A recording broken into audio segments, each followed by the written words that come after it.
Okay, so we're going to talk about your emergency plan for your facility. One of the hardest aspects of getting licensed and also just maintaining. Need to send it, get it approved, get it renewed. So every county, every area is a little different. You're going to need to check what the requirements are for each. So under your core training, let's go back out here. Let's go. Okay. In core training, up in the top section, there's a link to the areas. So that's in your resource section under county emergency management listings.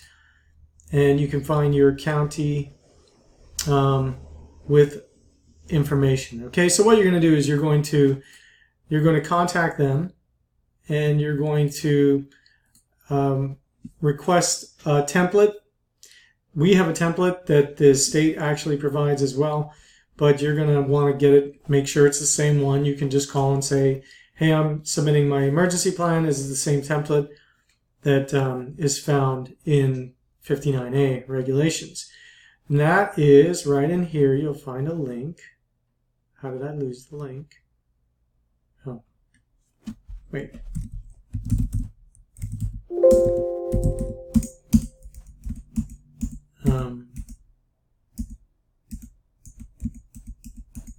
Okay. Here we go. The link is right here.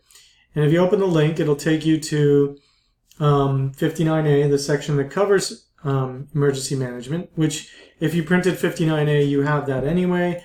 You could download 59A and find it in the section. But with regard to the template or the rules, how you have to build your emergency plan, you'll find that there. Okay, but this doesn't cover the emergency power section, which was added recently, and you need to make it part of your emergency plan as well. So let's open that up. All right.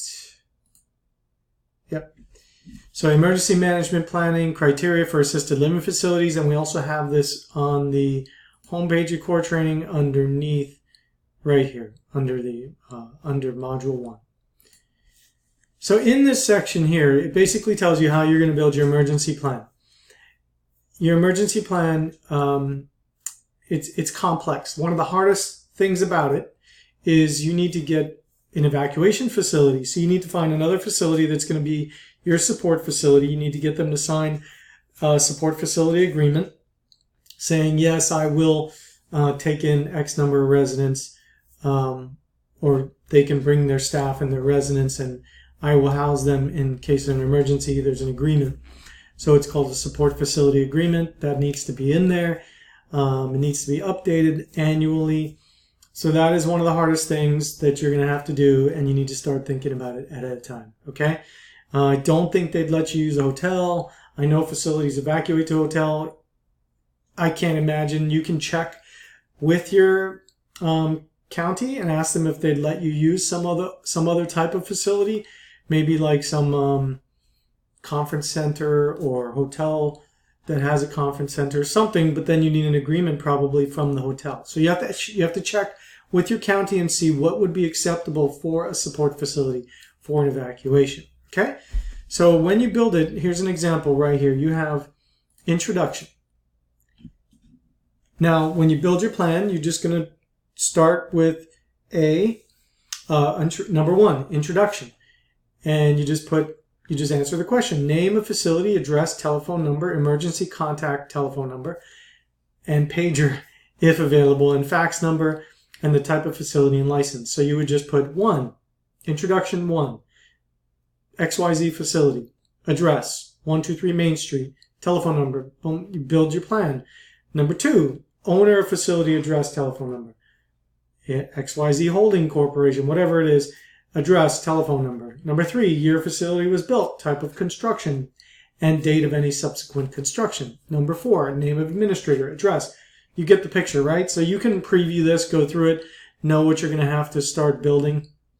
If you upgraded to our consulting, I think we have ours built but it's useless to you because you really, I mean, you have to put in here like make and model of the cars that you're going to be using, how many passengers you can take. I had support agreements from a transportation company, so that's fine. You can include that, but it's really specific to you. They even ask you like how far are you from a railroad track or a railroad, proximity of facility to a railroad or a major transportation artery, and then identify of which flood zone facility is an unidentified, identified on a flood insurance map.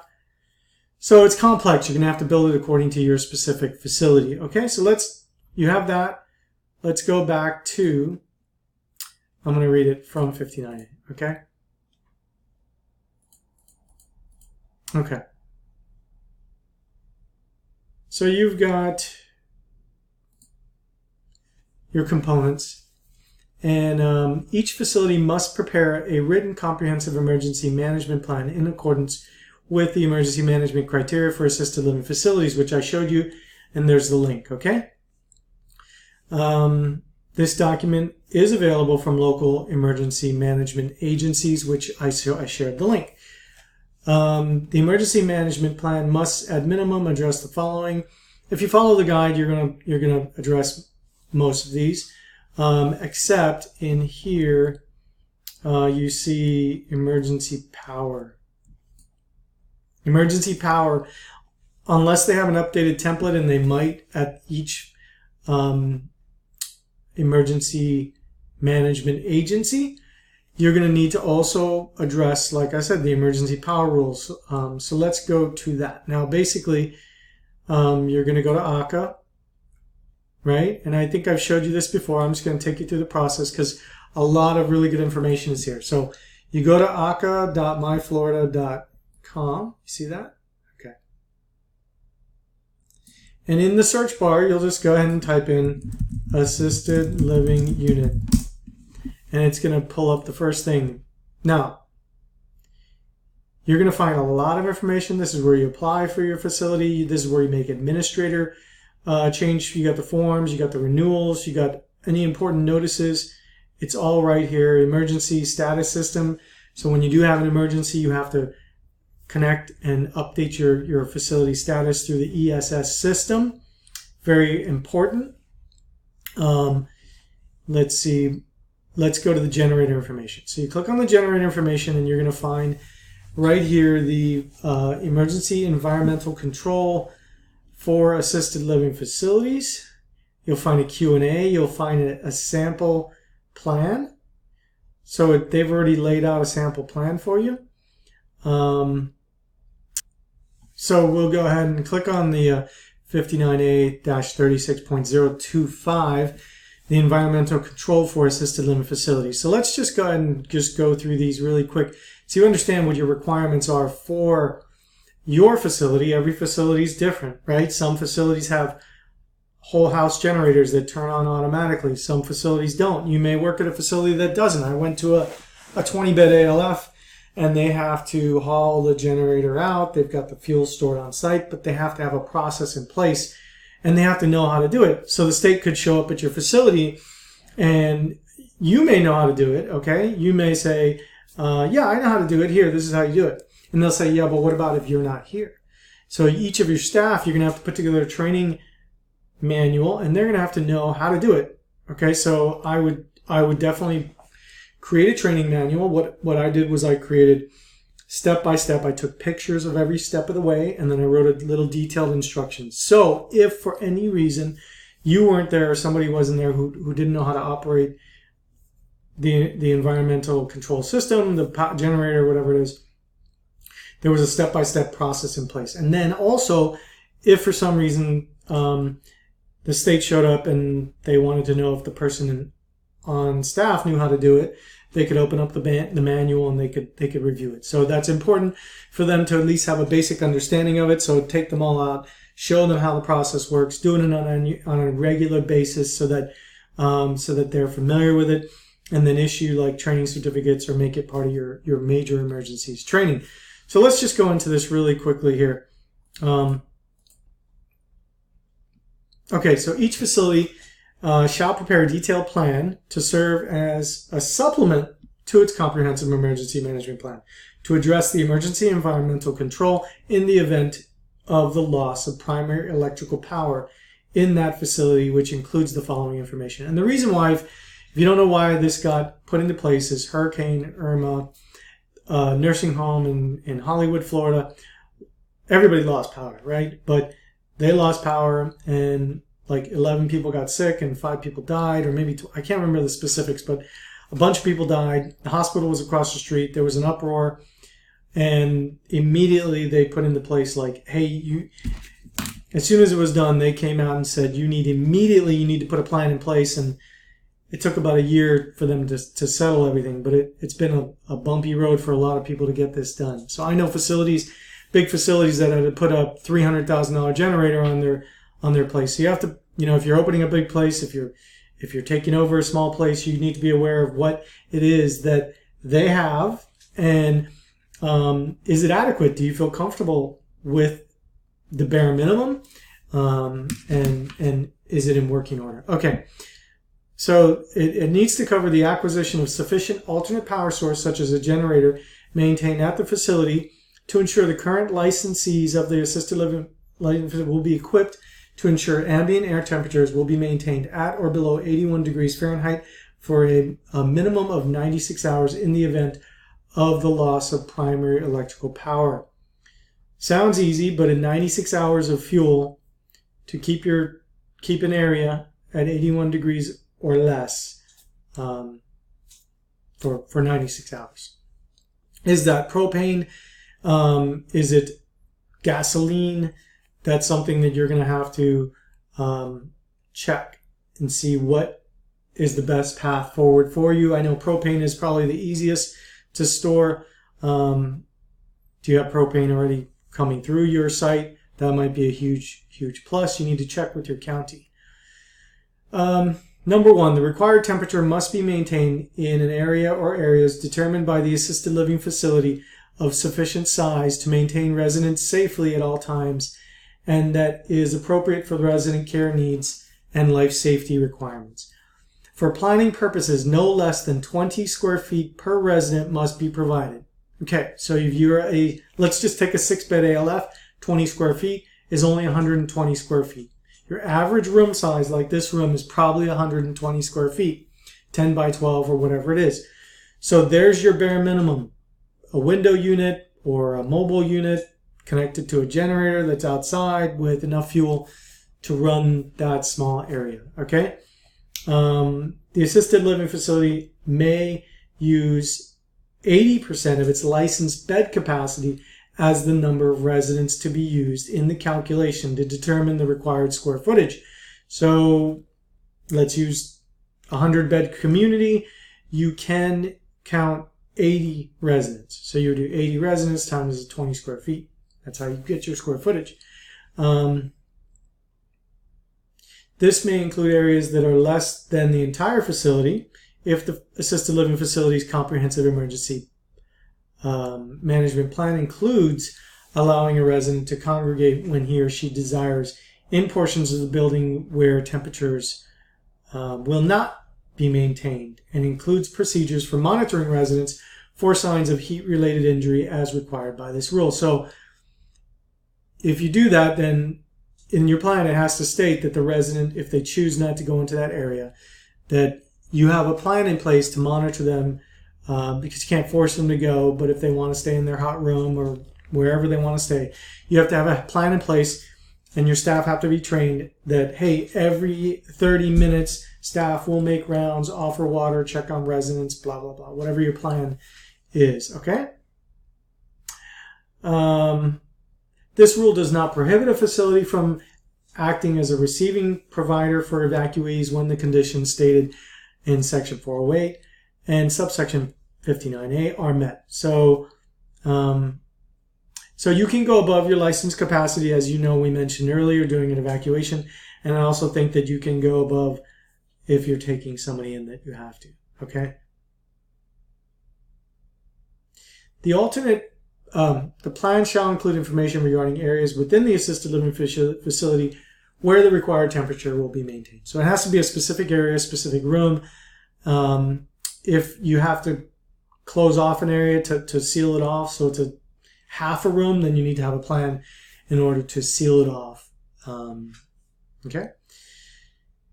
The alternate power source and fuel supply shall be located in an area in accordance with local zoning and Florida building code. So I don't think it could be in a garage, where you store it. You have to check with your local zoning, building department, fire marshal. Where can you store it? How can you store it? This is a big issue. Okay. If you're storing gasoline, you're going to need to check with them. What do they prefer? What's easier? What fits in your budget? Okay. You can lease propane tanks. That's easy. They can bury propane tanks. Each assisted living facility is unique in size, the types of care provided, the physical and mental capabilities and needs of residents, the type, frequency, amount of services and care offered, and staffing characteristics. Accordingly, this rule does not limit the types of systems or equipment that may be used to achieve ambient temperatures at or below 81 degrees Fahrenheit for a minimum of 96 hours in the event of a loss of primary electrical power. That was a late addition to the rule, and it really gives us a little bit more flexibility, and it helps facilities meet the rule. It would have put a lot of people out of business if they just said, hey, there's no flexibility. You have to have the whole thing has to be cooled. Just not possible. Okay. So the plan shall include information regarding the systems and the equipment that will be used by the assisted living facility and the fuel required to operate the systems and the equipment. An assisted living facility in an evacuation zone must maintain an alternate power source and fuel as required by the subsection at all times when the assisted living facility is occupied, but is permitted to utilize a mobile generator to enable portability if evacuation is necessary. That makes sense, doesn't it? Assisted living facilities located on a single campus with other facilities under common ownership may share fuel, alternate power sources, and resident space available on the campus if such resources are sufficient to support the requirements of each facility's residents as specified in this rule. Details regarding how resources will be shared and any necessary movement of residents must be clearly described in the emergency power plan. A lot of that won't pertain to you because you're not going to have multiple buildings on a campus. A multi-story facility whose comprehensive plan is to move residents to a higher floor during a flood or surge event must place its alternate power source and all necessary additional equipment so it can safely operate in this location, protected from flooding or storm damage. Makes sense. Flooding plan, you have to have a flooding plan. Then you can't probably put your emergency power source on the first floor. The acquisition of sufficient fuel and safe maintenance of the fuel at the facility to ensure that in the event of a loss of primary electrical power, there is sufficient fuel available for the alternate power source to maintain ambient temperatures at or below 81 degrees for 96 hours. Okay. The plan must include information regarding fuel storage and the source. An assisted living facility in an area in a declared state of emergency that may impact primary power delivery must secure 96 hours of fuel. The assisted living facility may utilize portable fuel storage containers for the remaining necessary for 96 hours. Piped natural gas is an allowable fuel source and meets the on-site fuel supply requirements under this rule. So I am praying that you have piped natural gas at your location. If you do, I'm happy for you. Maybe when you're looking for a facility and you're thinking of acquiring one, if it doesn't have sprinklers but it has natural gas piped, that'd be a nice plus, okay?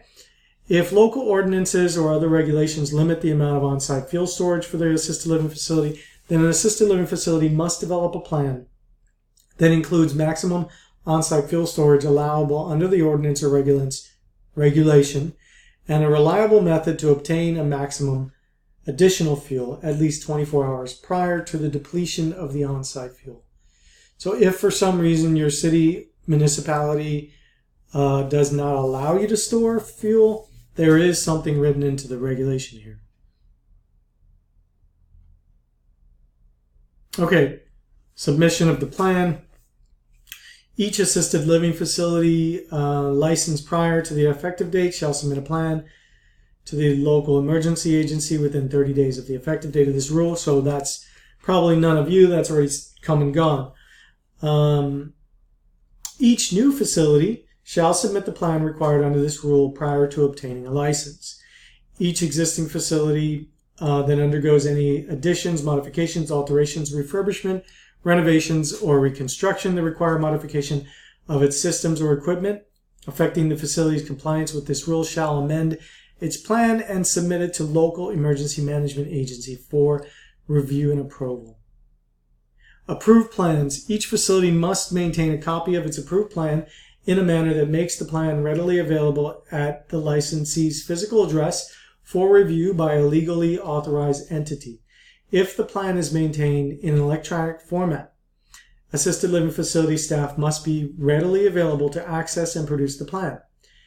So readily available means the ability to immediately produce the plan, either in electronic or paper format upon request.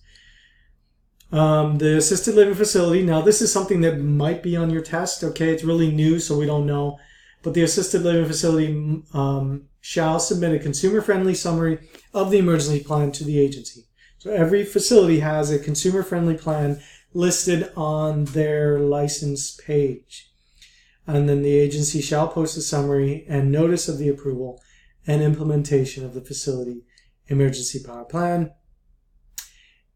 Implementation of the plan, that's old news. During the extension period. Each new facility shall implement the plan required under this rule prior to obtaining a license. Okay. So the Agency for Healthcare Administration may request cooperation from State Fire Marshal to conduct inspections to ensure implementation of the plan in compliance with this rule. So don't be surprised if State and Fire Marshal show up and want to see you implement your plan, right? They just say, go, the power's out. I want to see how you respond. And you just have to go and implement your plan. And if you don't know what you're doing, if you don't look like you know what you're doing, then it's not going to be pretty, okay? They're going to make you, you're going to get cited, maybe fined, then they're going to come back out, and they're going to want to see you do it again. They're not going to tell you when they're going to come back out. You're going to have to train your staff, submit documentation that they did the training, and any hour of the day they could show up and just do it again. And if you fail again, that would be bad. So it's best to just be prepared, have your staff all prepared, and really, really know, everybody should know what to do if the power goes out, okay? Then the policies and procedures. Each facility, so when you're building your policies and procedures, shall develop and implement written policies and procedures to ensure that the assisted living facility can effectively and immediately activate, operate, and maintain an alternate power source and any fuel required for the operation of the alternate power source. The procedures shall ensure that residents do not experience complications from fluctuations in ambient air temperatures inside the facility. The procedures must address the care of the residents occupying the facility during the declared state of emergency. Specifically, a description of the methods to be used to mitigate the potential for heat-related injury, including the use of cooling devices and equipment. So fans and what are you going to do? Okay, the use of refrigeration, freezers to produce ice, wellness checks. So your policies and procedures are basically your whole plan for what you're going to do, and then your staff will be trained on this. And